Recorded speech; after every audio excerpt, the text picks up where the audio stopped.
Merci. Ben nous allons avoir des approches complémentaires, complètement complémentaires, parce que je connais mal le monde, ce monde arabe et ce monde postcolonial. Mais moi, je partirais de l'auteur dont il était question au tout début, Foucault, qui, bien que n'étant pas philosophe, je lis beaucoup et j'essaye d'en tirer profit. Et il y a quelque chose, moi, qui m'intéresse beaucoup chez Foucault, qui n'est pas forcément ce qui est le plus mis en avant, c'est la pensée du discontinu. L'idée qu'il y a des discontinuités dans l'histoire intellectuelle du monde. Je pars de l'hypothèse que nous sommes dans une des périodes charnières de cette discontinuité, et que donc, devant des événements comme ceux qui nous éblouissent tellement qu'on des fois on ne voit pas trop, qui se passe devant nous depuis 3 mois, j'ai tendance à essayer d'abord de chercher ce qu'il y a d'obscur, de ce qu'il y a qui ne nous rappelle pas le passé, et ce qu'il y a qui est en train de se fonder, éventuellement. Voilà. Bon. Je vais vous livrer un peu ça, en commençant peut-être de façon provocatrice, en disant, là, à la question, les dictatures sont-elles solubles dans les soulèvements populaires? Eh bien, je pense que non. Je pense que non pour 3 raisons. La première raison, c'est que, ma foi, il y a des soulèvements, ça a commencé en Tunisie le 17 décembre, il y a des soulèvements au Maroc. En Algérie, il y a eu 10 jours absolument intenses au mois de janvier qui n'ont rien donné sur le plan de l'ébranlement de l'État. Il y a eu la Tunisie, il y a eu le Maroc, il y a eu l'Égypte, il y a eu la Libye, il y a le Yémen. Il y a plusieurs morts par jour en ce moment. Il y a Bahreïn, il y a Oman. Il y a même eu des émeutes en Jordanie. Il y en a même eu 1 ou 2 en Syrie. Pour l'instant, il y a 2 États qui ont été ébranlés vraiment. Voilà. La Tunisie, l'Égypte. Les autres, ça se passe plutôt mal. Il y a la Libye où ça se passe très très mal, mais ça se passe plutôt mal ailleurs. Bien. Donc, le soulèvement populaire, ou pour le moins, ne suffit pas. Ne suffit pas. Je dirais, bon, pour aller vite, qu'en gros, une révolution contemporaine, il faut qu'il y ait le soulèvement populaire, et puis il faut qu'il y ait une armée qui se mette du bon côté. Ça, c'est un vieux principe. Hein. On ne fait pas de révolution contre l'armée. Hein. Et puis, il faut qu'il y ait Obama derrière qui dise à l'armée, vous pouvez y aller. Aussi. C'est-à-dire que la même situation avec Bush à la tête des États-Unis n'aurait peut-être pas forcément donné la même chose. Donc c'est une combinaison, une situation avec des combinaisons à des échelles extrêmement différentes et des échelles de subjectivation extrêmement différentes qui donnent ou non le départ des dictateurs.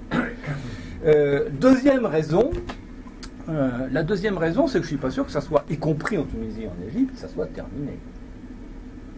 Et en l'occurrence, le départ de Ben Ali n'a pas mis fin au soulèvement populaire, ni à la répression, ni aux morts. Et ce qui se passe depuis quelques jours en Égypte donne à penser que c'est pas fini du point de vue de ceux qui ont lâché un peu de l'Est au pouvoir, ni du point de vue des Égyptiens non plus, hein, parce qu'après avoir incendié 60% des commissariats du pays pendant le soulèvement, ils s'en sont pris la semaine dernière aux bâtiments, les forces de sécurité. Enfin bon, ça continue à y avoir une prescription sur l'État qui se traduit par quand même des comportements assez musclés. Et puis la troisième chose, c'est que je pense profondément, je vais essayer de vous convaincre, que cette affaire, que ce qui est en train de se passer là, dont les acteurs principaux sont des jeunes, c'est des pays qui ont 25 ans de moyenne d'âge, des jeunes urbains. Ce qui est en train de se passer là ne concerne pas que les dictatures. Voilà. Et qu'il y a dans le contentieux profond qui fait qu'à un moment donné, on met sa vie en danger. Là, il y a quelque chose, il y a un passage à l'acte. Je n'utilise pas le mot de violence parce que je trouve que c'est un mot trop polysémique et trop chargé de stigmatisation. Mais il y a un passage à l'acte dans cet affrontement et dans l'affrontement de l'émeute dont je vous parlais aussi, qui est qu'à un moment donné, on se met en danger soi-même. Voilà. On s'en met en danger. On s'est mis en danger avant ces révolutions-là, de façon massive, de plus en plus massive dans le monde. On se met en danger, et le fait qu'il y ait des morts, que la répression ne s'arrête pas dans un premier temps, n'arrête pas l'insurrection. Voilà. Voilà. Et on se met en danger à un point paroxystique, parce que en Tunisie, ça a été le point de départ, mais il y en a eu en Algérie, il y en a eu au Maroc, il y en a eu en Égypte, à un moment donné, c'est plus que la mise en danger, parce que quand on s'asperge d'essence et qu'on gratte une allumette, il y a là un risque total qui est pris. Bon, alors, en plus, ce sont des événements qui sont regardés par la jeunesse du monde de façon très attentive. Moi, j'étais au mois de février, au moment du Forum social mondial, à Dakar. On a passé avec des collègues, des jeunes de Grigny, beaucoup de temps avec des mouvements, des jeunes, 18-25 ans, de la banlieue de Dakar, Peking et d'Hawaï, enfin au nord de Dakar, et ils étaient très attentifs, ils étaient très concernés par ce qui se passait. Au fond, la question qui leur traversait la tête, c'est est-ce qu'on serait capable de faire pareil? Voilà. Est-ce qu'on serait capable de faire pareil?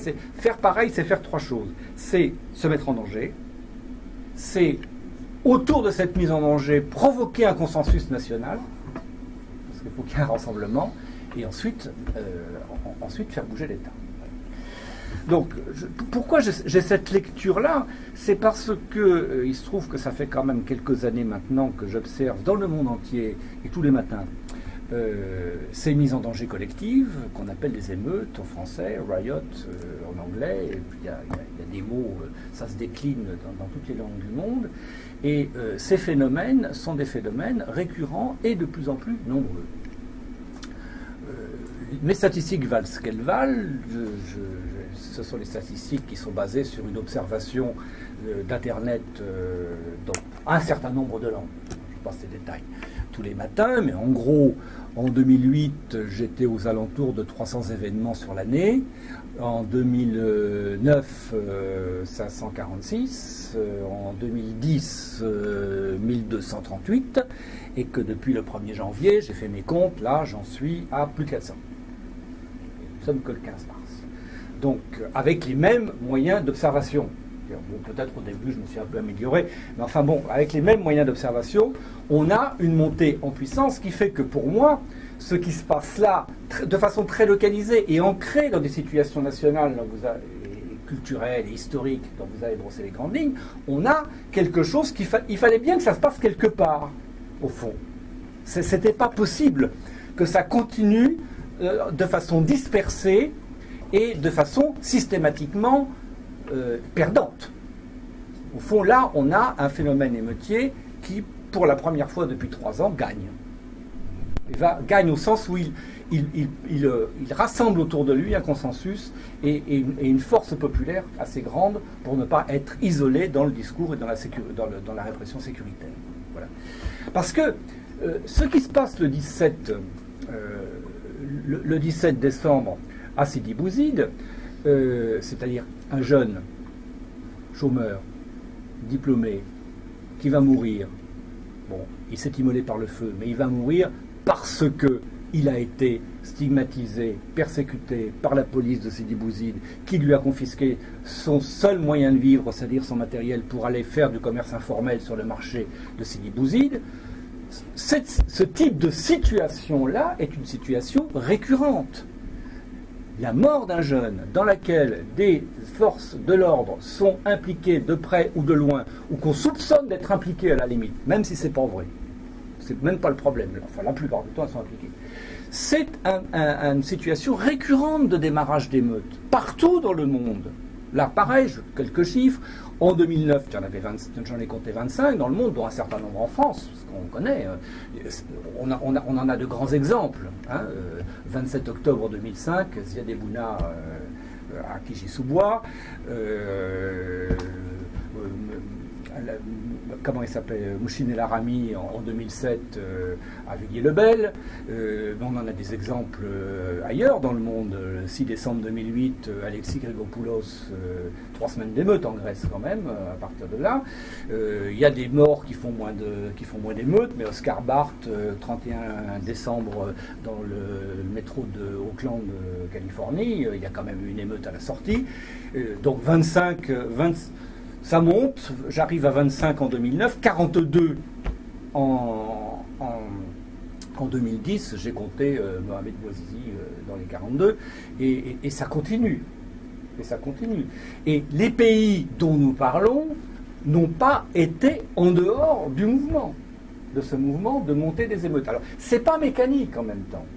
C'est pas mécanique parce que, par exemple, le pays le plus largement émeutier de ces 3 dernières années, c'est l'Algérie. Et même dans la période là, même dans la dernière période. Sur 2 questions essentielles où on retrouve derrière la question de la corruption de l'État et de la non prise en compte des gens, c'est-à-dire sur la question du chômage, de l'emploi des jeunes et sur la question du logement, mais c'est toutes les semaines. Il y en a toutes les semaines, plusieurs fois par semaine, encore aujourd'hui. Ça ne donne pas un mouvement national et une remise en cause de l'État aussi efficace que dans le pays d'à côté. Voilà. En Égypte, il n'y en a pas eu beaucoup. Il y en a eu, mais il n'y en a pas eu beaucoup. Il y en a eu en 2008, notamment au moment de la hausse des prix, des spéculations sur les prix alimentaires, ce qu'on a appelé les émeutes de la faim.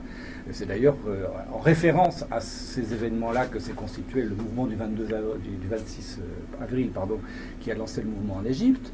Il y en a eu quelques-unes en Jordanie, Bahreïn, j'en ai pas beaucoup de traces, Oman non plus. Maroc et Tunisie, c'est 2008, à peu près en même temps. Il y a eu une concentration d'affrontements très violents à caractère social à Sidi Ifni, dans le sud marocain, à partir d'une grève dans le port où la ville entière s'est retrouvée en état d'affrontement, de guerre avec les autorités marocaines. Et puis au sud marocain, ça a été pendant 6 mois autour du bassin de Gafsa, à Redeyef. Où là, il y a eu aussi des jeunes qui sont morts dans un transformateur électrique, exactement comme à Clichy-sous-Bois. Là, ça a été un point tel, à un moment donné, à Redeyef, la population en avait tellement assez de voir la police qu'un soir, ils ont décidé de tous quitter la ville. Ils sont sortis, ils ont laissé la ville à la police. Ils sont revenus le lendemain. Voilà. Petit exemple à propos de Redeyef. Je voyais avant de venir un ami tunisien qui était en escale à Paris. Et en fait, il me disait que, excusez-moi, il me parlait justement d'un jeune de Redeyef. Il était venu à Tunis et les gens de Tunis avaient apporté à manger, etc. Il n'était pas venu tout seul, avec d'autres. Il s'est cousu les lèvres. Il s'est cousu les lèvres et pour signifier que c'était pas juste à manger. Ce qui est occasion de dire aussi que, en fait, il y a beaucoup de gens qui parlent de la politique du ventre, mais je pense que c'est lié à l'oralité, c'est-à-dire c'est l'impossibilité de parler. Absolument. Et l'impossibilité de manger. C'est-à-dire il y a quelque chose qui est très lié à l'oralité, mais sur des choses qui sont fondamentales. Les gens, ils peuvent pas avoir le niveau de vie si on le formule en d'autres termes plus philosophiques. Il y a une question de niveau de vie qu'ils n'ont pas, et une liberté qu'ils n'ont pas. Donc ils peuvent jouir ni d'un côté ni de l'autre. C'est quand même problématique. Mais moi, un des fils rouges, un des modes de lecture que j'ai du phénomène émeutier dans le monde, c'est que quel que soit le régime aujourd'hui, parce que ça arrive dans des pays qui ont des régimes extrêmement différents. La Chine, la Chine, la Russie, on a peu de renseignements, mais il y en a même en Corée du Nord, mais ça se passe aussi dans des pays à élection, pluripartisme, voilà. C'est qu'il y a une crise majeure de la représentation et de la possibilité de transformer, pour une partie de la population qui n'est pas prise en compte par les États, quel que soit le régime, de transformer leur vécu en un discours légitime, quel qu'il soit. C'est-à-dire et qu'il n'y a pas de représentation ni de la société ni du pays par l'État, ni de la diversité de la société par les partis. Et donc ce mutisme obligatoire se traduit par un passage à l'acte à peu près partout. Donc il faut aussi penser à lire, faut lire ces événements aussi comme un analyseur de l'État et des situations d'État national dans la mondialisation aujourd'hui. Voilà. Alors, je pense qu'il y a continuité, outre le fait même de la... je défends l'hypothèse de la continuité, en tout cas d'une certaine filiation entre le phénomène émeutier et ce qui s'est passé là, outre le caractère du point de départ Sidi Bouzid en Tunisie, il y a dans le mode opératoire lui-même et dans le type de prescription que portent ces mouvements, quelque chose qui nous renvoie au phénomène émeutier. Je vais vous prendre deux exemples. Le premier exemple, c'est le caractère totalement inorganisé du mouvement. Enfin, inorganisé au sens où on l'entend dans le mode moderne d'organisation politique que nous avons connu, dont nous sommes les héritiers et dont nous sommes en train de sortir, qui est le type d'organisation partisane ou syndicale dans lequel il y a une institution organisée, dans lequel il y a une hiérarchie et des modes de représentation, dans lequel il y a des porte-paroles et dans lequel il y a des instances délibératives. C'est comme si on passait de la guerre à la guérilla, en fait. Oui, mais sur la question, c'est tout à fait, perturbant l'absence d'instances délibératives, par exemple. Bon, qui fait que des instruments techniques comme Facebook ou Twitter sont appropriés de façon. C'est pas eux qui créent la situation, ils sont appropriés par une subjectivité qui est prête à s'en servir pour construire ça. Moi, je l'ai observé parce que quand je peux, c'est rare, mais je peux aller voir des situations d'émeute, j'y vais. Je vais voir un peu comment ça marche et comment ça se déclenche. Je l'avais observé dès 2006 en France, autour du CPE et autour du mouvement lycéen, qui sont des mouvements assez violents en France depuis longtemps. Il n'y avait pas d'âgés. Voilà, ce qui mettait en transe et les adultes et les militants traditionnels. Non, on est d'accord d'emblée. La question ne se pose pas. Il y a un consensus sur ce pourquoi on se bat. Et puis on ne cherche pas à pérenniser une organisation. On ne cherche pas à avoir un discours officiel. Fait que la deuxième caractéristique de ces mouvements, je l'ai écrit dans un petit texte sur Mediapart, auquel il faut être extrêmement attentif, ce ne sont pas des révolutions au sens où nous l'entendions dans le passé, au sens où les gens qui sont les acteurs, les initiateurs et ceux qui ont pris le plus de risques dans ces mouvements cherchent plein de choses, ils exigent des choses, mais il y a une chose qu'ils ne veulent pas, c'est le pouvoir. Ils ne veulent pas prendre le pouvoir. Il y a des exigences très fortes, des prescriptions très fortes qui sont posées sur l'organisation des pouvoirs. Et voilà. On ne veut plus de Ben Ali s'en va, mais on ne veut pas de ce gouvernement-là. Et on manifeste et on s'affronte jusqu'à ce que le gouvernement s'en aille.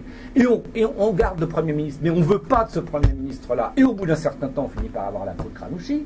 Mais pour autant, il n'émerge pas du mouvement un personnel politique alternatif. Le personnel politique alternatif, on va le chercher dans le magasin aux accessoires, c'est-à-dire dans l'opposition institutionnelle qui existait avant, qui sont des gens qui se sont battus. Il n'y a pas de mépris dans ce que je dis, mais qui font partie d'un autre monde que le monde de ceux qui se sont soulevés. Ou alors à l'extérieur. Ou alors complètement à l'extérieur. Mais les jeunes du mouvement du 26 avril en Égypte, le jour où ils se constitueront en partie, s'il y en a qui le font un jour, ils perdront complètement leur capacité de mobilisation et leur légitimité dans cette affaire. Je pense que les frères musulmans ont compris d'ailleurs un petit peu. Ils sont très contemporains de ce point de vue-là. Donc on n'est pas du tout dans une indifférence à l'État, on est dans une exigence séparée, à distance, à l'État. Et ça, je pense qu'on le voit bien. On le voit très bien en Tunisie, on le voit très bien en Égypte, mais c'est valable à plein d'autres endroits. Voilà. C'est une subjectivité qui, aujourd'hui, est une des subjectivités de la politique qui vient, pour prendre, c'est pas l'insurrection qui vient, et la politique qui vient, si tant est qu'on l'appelle encore politique, elle est de ce type-là, pour toute une génération qui est en train d'arriver. Alors, je vais m'arrêter. Il y a quelque chose de tout à fait nouveau. Alors là, par contre, qui n'est pas dans le phénomène émeutier que j'observe et qui va constituer le basculement de ces mouvements, ce sont des mouvements où il y a un nous qui se constitue. Il y a ce qui nous a manqué en 2005 en France. J'ai un collègue philosophe qui est dans un livre que nous avons commis ensemble en 2006 avait intitulé son chapitre « Le nous manquant ». En disant, mais quand même, un des problèmes en 2006, c'est qu'on a été incapable de dire « nous », ces enfants sont les nôtres. Ce sont nos enfants qu'on assassine. Là, il y a des nous qui se constituent. Quels sont ces nous? Ce n'est pas un nous de classe. Il n'y a pas d'identité sociale de classe. On n'a pas vu de drapeau rouge dans les foules. Mais on n'a pas vu non plus de drapeau vert. Ce n'est pas non plus un nous culturel, religieux, de foi, de tradition, etc. C'est le drapeau national. national. Oui. C'est un nous national.